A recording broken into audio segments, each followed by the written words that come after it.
VR review. So how about that shit? It's been at least 2 years since I reviewed a VR game, back when my content used to be slightly more bad than it is right now, if you can believe that. Because in the beginning, VR was bad, then rhythm games came out on it and it started not being bad. What can I say? It's just science. It was the same for actual video games. So we're back from vacation and ready to get right into the thick of things, even if covering VR games means I'll be stuck with the imposter syndrome of wondering if I act too much like Up Is Not Jump when I try to be comedic. I mean, the only difference between us is that he actually got his passing grade or higher at GCSE Science. The mitochondria is the powerhouse of plagiarism, what the fuck? So we started off rocky with those really shit VR rhythm games where you just hold your controllers out and don't make any actual rhythm related inputs, like at all. Do these even count? I really don't think so. And all seemed lost at that point. We were left thinking that VR was never gonna get good rhythm games.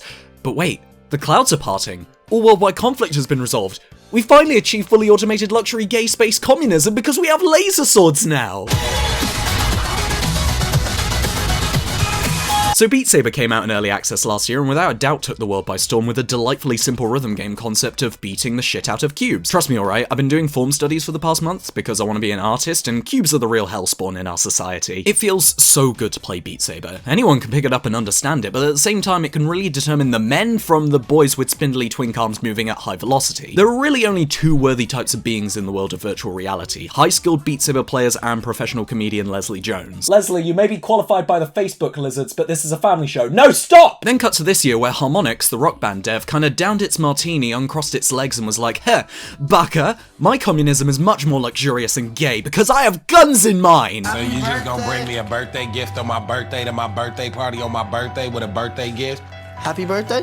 And Audica released in early access and is currently being done dirty and being slept on to this day because y'all have bad taste and reject anything that looks at you funny. You call yourself consumers. See, Beat Saber's an amazing game, but it is still just a singular game that can only fill so many holes in my rhythm fix, and that's where Audica swooped in at just the right time. The emphasis on aim and buttons over physical gestures, the dozens of note types, the arguably superior core soundtrack, and even the cute shit they put in the game just for showing off. It feels like a game that while currently has a slightly lower skill ceiling than Beat Saber because shooting at one target feels like setting off an entire Sksksk server, it's a whole new flavour of rhythm game that demands more from the player to pull off more dynamic and unique charts, for better and for worse. Come on guys, this is fine. What's sight reading in rhythm games anyway? And these titles are basically the only ones that actually matter in VR, so it seems only fitting that I pit the two together. After all, covering Beat Saber is something that's been highly requested from me in the past, and it's a moral duty I must take on as Joe's Cafe, officially certified rhythm good boy. Archaea's just shit. Right then, what's the answer, Joe? Beat Saber. Audica. What is the best VR rhythm game? Well, there are numerous factors to consider when doing a strict analytical deconstruction of game design like this. The first one being, I'm biased, so it's Dance Central VR actually, fight me. Yeah, I lied to you guys, the rest of this video is just a review on Dance Central VR. I need to give the DC rep, alright, and I needed you to click on this video by any means necessary. I'll probably change it later once the initial views roll in. Joe, that's called clickbait. It's called marketing, actually. Alright, you listening? Okay, let's get one thing straight here. Dance Central is the shit. I'm serious. I haven't even been playing the series that long. I literally just bought a Kinect and the first 3 games pre-owned not long after the VR game got announced in like April, because I thought, hey, you know, may as well. And what I thought would just be a silly party game actually has a ton of charm and depth under the hood and showed me that sometimes Kinect games could actually be the shit. Basically, at the time, it was the only good Microsoft exclusive IP. See, when you think dancing game, you think Just Dance, right? Another fucking fantastic series I also got into recently and loved, but still, it's for the most part just a fun and light game for casual players where you just flail about while having some drinks. And considering Dance Central used the Xbox's Kinect, a peripheral targeted towards families, many assumed it was the same as Just Dance, but these two are very different beasts with their own goals that they each nail in their own way. Just Dance is for a group of friends to jig around to their favourite tracks like a glittery karaoke machine and is based more on pure, simple, silly fun in the moment. Dance Central, however, is more for solo players who really want to get stuck into some advanced choreography with a big focus on these elaborate and physically demanding moves that, especially later in the series, actually require rehearsal in advance to truly master. It's a game that takes a simple and casual audience-built foundation and adapts it into something more competitive and genre-savvy players could really get to grips with. And it's nothing short of amazing, especially with the smaller additions like the recurring characters with their own unique personalities that give DC its own look and feel. The series was then quiet after the release of the Xbox One's poorly received Dance Central Spotlight in 2014, and with good reason, because the overuse of recycled, poorly keyframed, time-stretched animations made it look worse than a shitpost in Source Filmmaker. Glitch, honey, next don't work that that way. Until finally, the series was rebooted with the aptly named Dance Central, exclusively on the Oculus Rift and Oculus Quest. Oh, fuck's sake, it had to be an Oculus exclusive, didn't it? I know the Vive players are gonna mod the game anyway, but goddamn, this is why I don't trust the lizards. And when I first booted up the game, I seriously wasn't expecting much. I mean, you have these fun, albeit simple Kinect games, and a reboot comes out on hardware that doesn't even track the entire body. So at most, I was expecting a fun distraction until I'd eventually want to go back to Beat Saber and Audica. But after piling in at least 50 goddamn hours of game time, I can safely say that not only is Dance Central my favorite VR game, and is Game of the Year material without exaggeration, but it shows ideas that I really want future rhythm games to take note of, and I want it to become a new genre standard. And it has the best setlist in the series. That's right, I said it, the 360 games only had like 6 good tracks on them each if you were lucky. Heads up though, the game doesn't have a spectator setting, so all the footage is from the headset's direct feed, and it looks like shit. Yeah, just don't look at the video if you're easily motion sick. For those outside the UK, we're currently dealing with 25 to 30 degrees Celsius weather, and I'm also very sick after going to CoxCon and getting con flu, so this isn't really the right time to review this game. Fuck it. Oh no, fuck, that is not okay, no. The second I got the mechanics down, DCVR was a game after my own heart. See, I love dancing. Hell, my very first OC I wrote a few months back is a dancer and rhythm game player. His name's Blake, he's my son, he's a good boy and I love him very much. Thank you, I'm a very, very proud father. It's not even dancing in of itself really that I find appealing, I'm just into moving to music and getting energetic, which is why rhythm games are my favourite genre. If any of you watched my video on DJ Hero, you might remember when I said that unique, diverse and frequent physical movement is a big factor to me in what makes a rhythm game fun to play, even if it's something like swiping on a screen or slamming down multiple buttons. Because at the end of the day, it all comes down to using physical gestures to complement music and get your mood and energy going until you reach that excitable, euphoric state. The dance of the rhythm game, as I call it, is an important factor to make your game memorable, both in and out of the mechanics, piled in with other elements like audio-visual feedback and thematic consistency. And this form of dynamic design and presentation is why some of my favourite rhythm games of all time are things like Demo, Voice, Project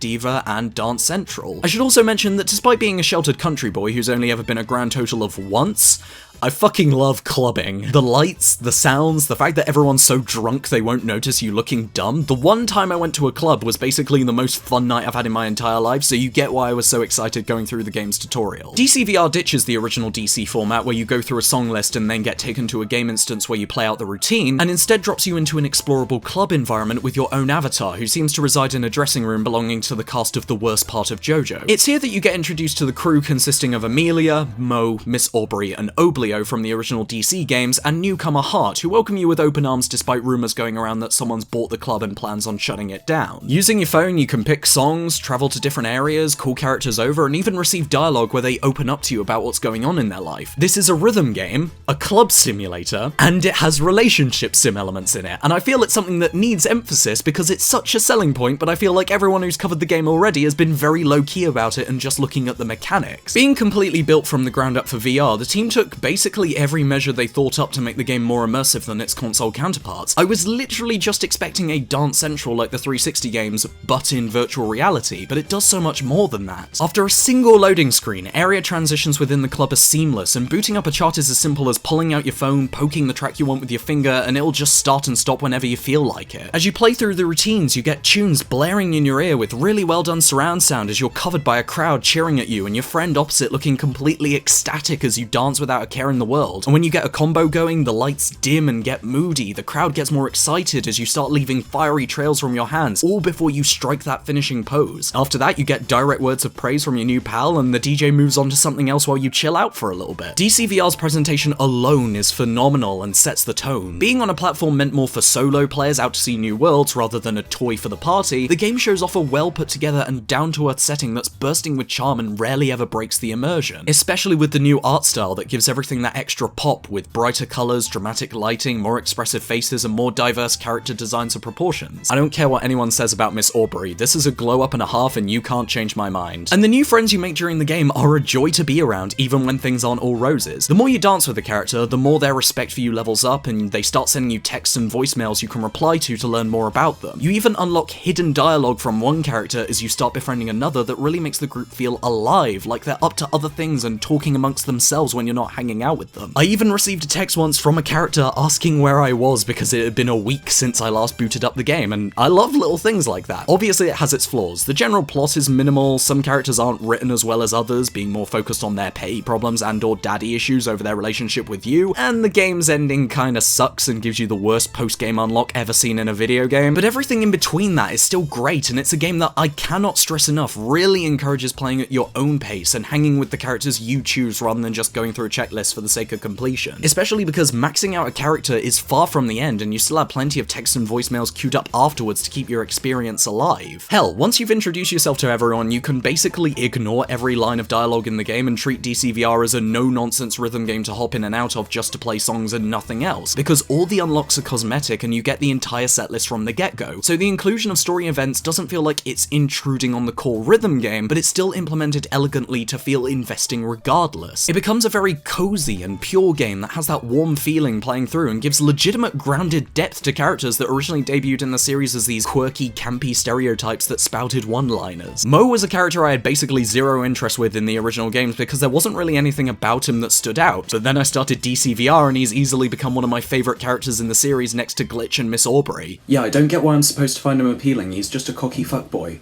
Nah, you're missing the point, mate. See, he's only acting like a cocky fuckboy because it's his way of hiding his insecurities, because he's a lonely baby boy that desperately wants people to like him. God, I hate when he does that. Mo's dialogue is fucking delicious, and every time I get a voicemail from him, I get sent into a coma. If you know, like somebody, like a lot, like you want to make them pancakes shaped like little turtles every day for the rest of your life, how do you, tell them that. I will die for this child! This man baby is precious because the moment you start getting close to him, he starts getting passive aggressive when you hang out with other people, he constantly asks for advice on picking up women, and it all culminates into a legitimately heart-melting voicemail about how he was only acting full of himself because he wanted to impress you and doesn't know how to get his feelings across. I feel explicitly called out by this game. I am a dumb bitch with bad taste. I will not change, I will not improve, this is a promise, thanks for coming to my TED Talk. And I feel like all this character work going on as they slowly build their trust in you is only strengthened by it being a dancing game where the plot and gameplay are designed to mesh with very little separation. We talked about this in my Citus Alpha review. Music and dance are inherently very intimate things to share with another person, and it means that while the text and voicemails are merely small talk or breadcrumbs that let you find out more about someone, it's the gameplay mesh of the two of you dancing together that truly strengthens things. My love of Mo as a character wasn't just the messages he was leaving me, but whenever he seemed down, I immediately headed over to the bar to play a song or two. And tracks like All My Life and Attention were the perfect choices for getting my energy up and feeling more of an emotional connection with it. Attention especially, which has its final chorus close out the routine with a series of really wide and violent moves, and it's just beautiful. Seriously, dude, listen. Public toilet? This connection between the player and the characters is so strong that to this day I can only dance certain songs with certain characters in the game because I associate the tracks as being our songs that we dance to in my playthrough. I only dance to All My Life with Mo, Sorry with Miss Aubrey, Don't Let Me Down with Amelia, etc, etc. And I think the game's doing something right when I start picking up these little habits on my own because of how attached I got to the characters. Seriously, rhythm game dating sim. It's a free idea and it works, just take it and make them. Like you're probably thinking, ha, okay Joe, funny little cutaway gag, you're so quirky. No, I'm being serious here. Rhythm game dating sims. We need them because they give the perfect gameplay to story mesh where you emotionally connect with a character through music-based gameplay, and I am dying on this hill! Okay, fine. Pizza Express first, cheeky cuddle with Netflix, then public toilet, alright? Nice.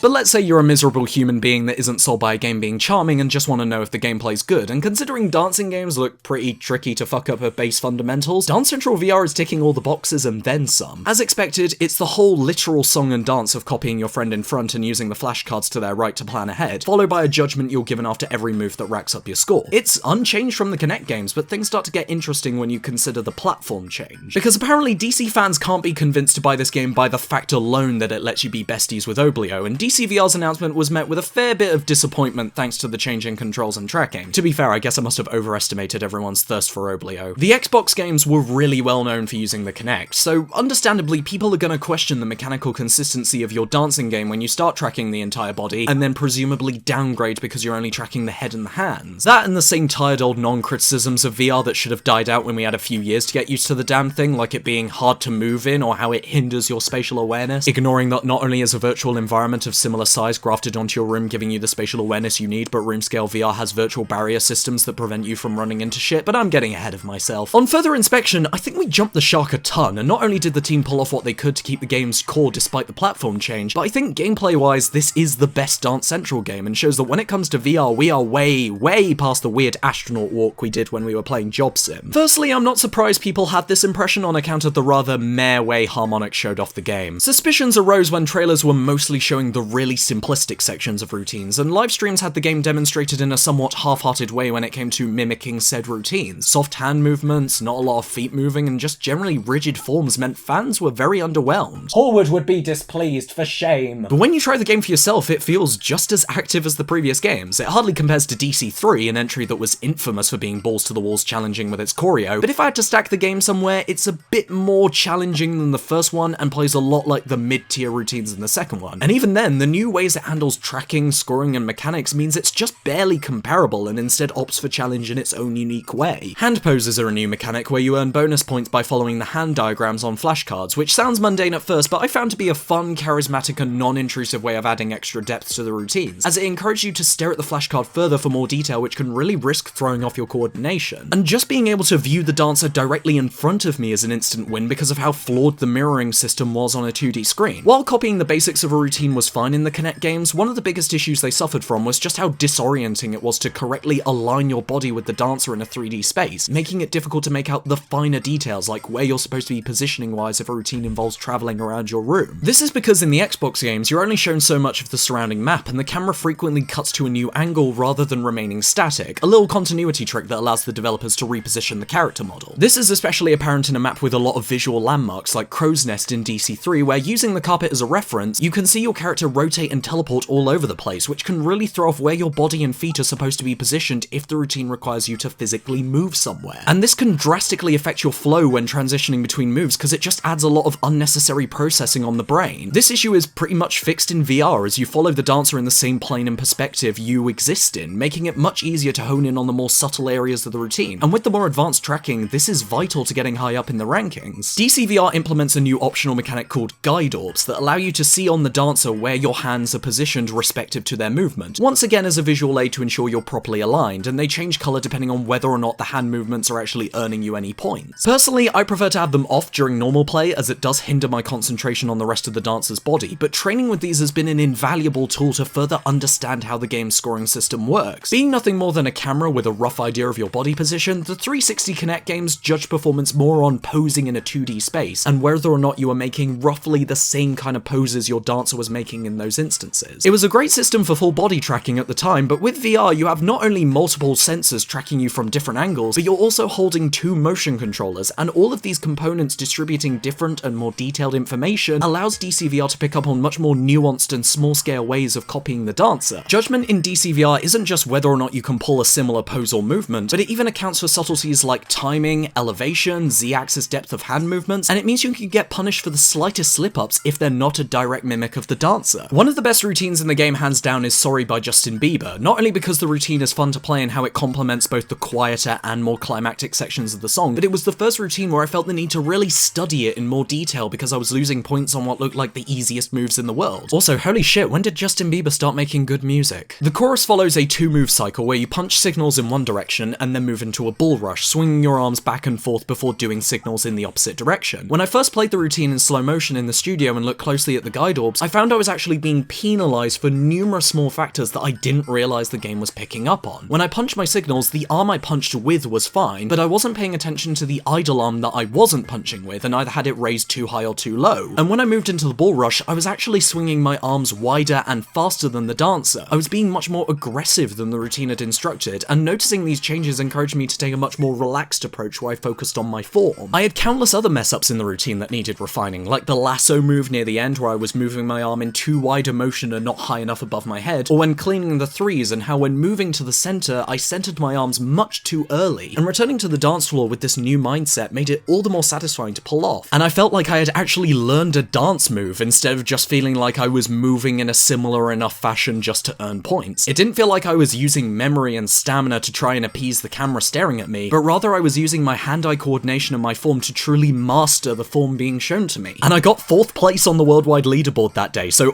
understandably I was overflowing with excitement and accomplishment after all that research. This was all done in the routine of a rather chill, slow-paced song, a type of music which normally doesn't work too well in rhythm games as it makes the game clunkier and less snappy. But here it opened the door for a more unique kind of choreography where I discovered just how in-depth the character's judgment was, even when I thought I was more than physically capable to pull it off. I feel like if the same routine was in the Kinect games, I maybe would have rehearsed it once just to memorize the moves, and then I would have gotten 5 gold stars instantly because it's not taking that much precision into account. But you're probably still not convinced as it's still down to the hand movements, and you're wondering if the game is able to fill in the blanks of whether or not you're actually following the routine. To test this out, I booted up Turn Down for What, one of the hardest, most active routines in the game, and ran through it with 2 methods to see which one would get the highest score. Method 1 involved me standing in the center of the room, and with the exclusion of rotating my waist and squatting slightly, I tried to see if I could cheese the routine by only moving my hands, making the appropriate hand poses for good measure to try and get the highest score I could despite giving myself physical restrictions. At first the game seemed like it was easy to cheese as I ended up getting a pretty consistent combo with 5 stars, but it was when I reached method 2 where I gave myself complete freedom of movement to follow the routine best I could that I had actually beat my high score. This is because DCVR not only judges you based on hand tracking, but it also judges you on the speed and velocity with which your hands travel and even the movement and positioning of the headset itself to fill in the blanks of where your body is moving. So if you decide to get competitive and climb the leaderboard, playing the game properly and trying to study the routines in detail is actually a safer bet over trying to cheese the game with just your hands, especially considering you need a pretty in-depth understanding of the hand movements in the routine anyway to get a high score to begin with. So I think it's safe to say DCVR is pretty cheese-free, and while you don't get punished too severely for playing less actively, it was still designed in a way that more active and precise players are more likely to get the high score. And if you're still not convinced, and you think the game's mediocre because it's just about waving your arms, that's kneecapped by the fact that you could just be quiet and have fun with video games for once instead of yammering on about how Papa Harmonix isn't giving your underdeveloped, atrophied ass gams enough attention. Just Dance only tracks your right hand if you don't play it on Kinect, and we don't have problems with that. There's more to Dance than legs. Why are we suddenly obsessed with legs? So when it comes to the mechanics, I really do find DCVR to be the most fun game to play in the series right now. It's the most comfortable and refined, and when I feel like getting competitive, it adds its own unique layer of challenge through the more nuanced tracking that picks up the subtleties of the dance moves. And compared to the Kinect games, feels more insistent on teaching you how to master said moves to the letter, and is better about communicating where you're going wrong. And I feel like as time goes on, we'll be seeing much more challenging routines. Presumably the moves in DCVR are a bit easier to pull off this time around because it's a reboot and they want a good entry level for newcomers, especially because of the platform change. But after putting over 50 hours into the game, not only have I realized VR doesn't hinder your movement as much as people say it does, but I even carried out another experiment where I looked at footage of the original games to see if I could mimic the moves with my headset still on, and I mostly passed with flying colors. Obviously any routines in DC3 involving spinning around didn't work out too well because of the cord.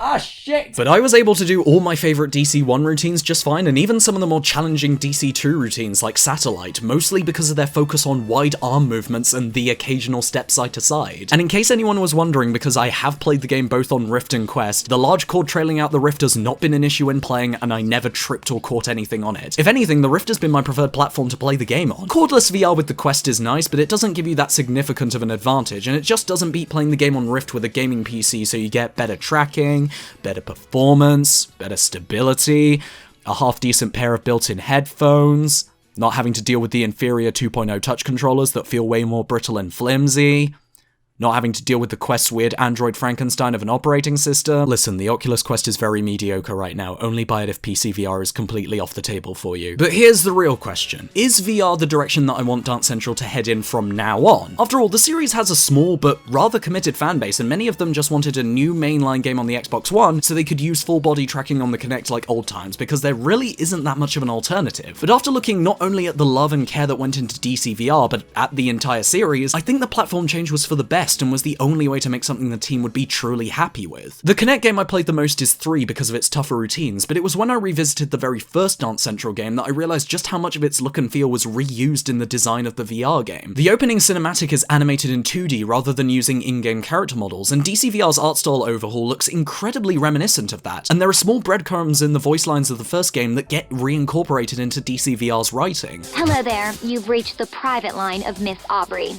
If this is Amelia calling to prank me again, it's not funny. I don't know what went wrong since middle school. We're really tight back then, did you know that? We even used to dress alike. Despite starting out as fun and simple characters for a rhythm party game, this is a cast that the team clearly have a lot of affection for and want to do a lot with, something made even more apparent with the comic series you can read on the website right now that has more events and character interactions. The first comic even shows how Mo initially tried getting Glitch into Dance Central, but he got barred at the door by Hart because he's an underage kid using a fake ID, something the game actually references in a voicemail from Hart. Yes, that is a fake ID.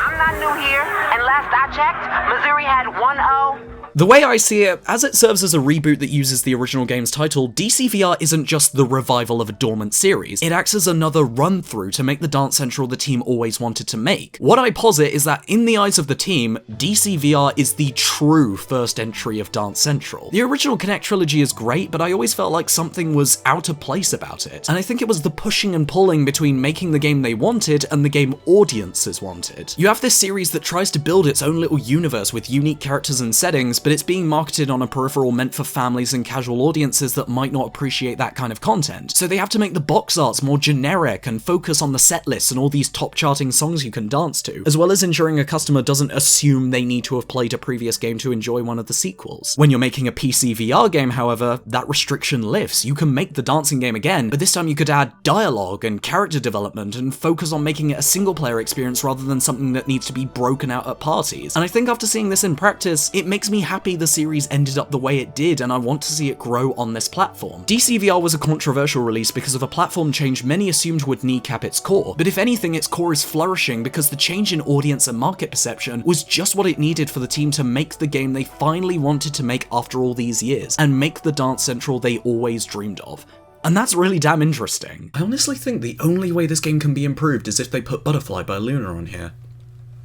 Oh shit. Video game good?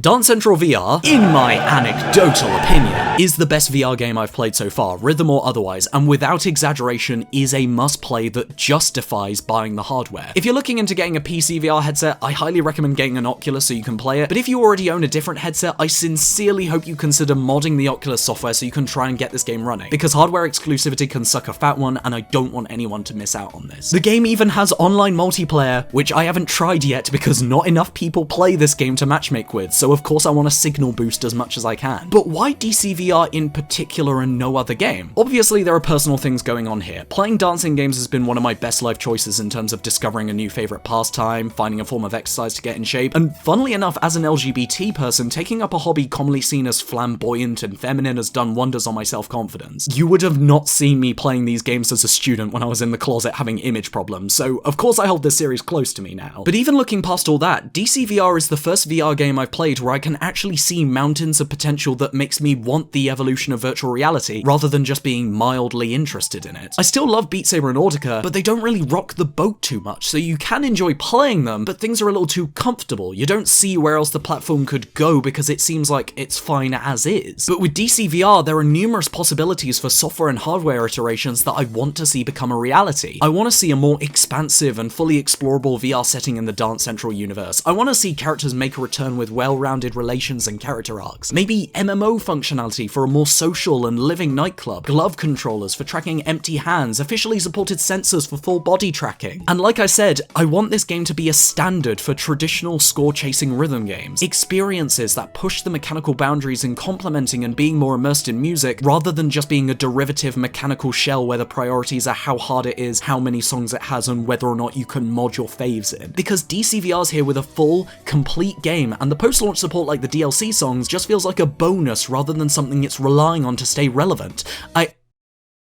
Yeah, it's definitely not relying on the DLC to stay relevant. The genre is capable of so much more, and I feel like even as fans we fall victim to doing it a disservice a lot. So I want more DCVRs floating around to show that there's much more we can do with the foundation while still preserving and not intruding on the simplistic core of picking a track and racking up a combo. It fits the perfect balance of pushing the boundary, but not so hard it loses track of what kind of game it is. All this and more bubbles up into this vat of excitement, and the first attempt went so well that I want to support it in any way I can to ensure it flourishes. And it's only £23.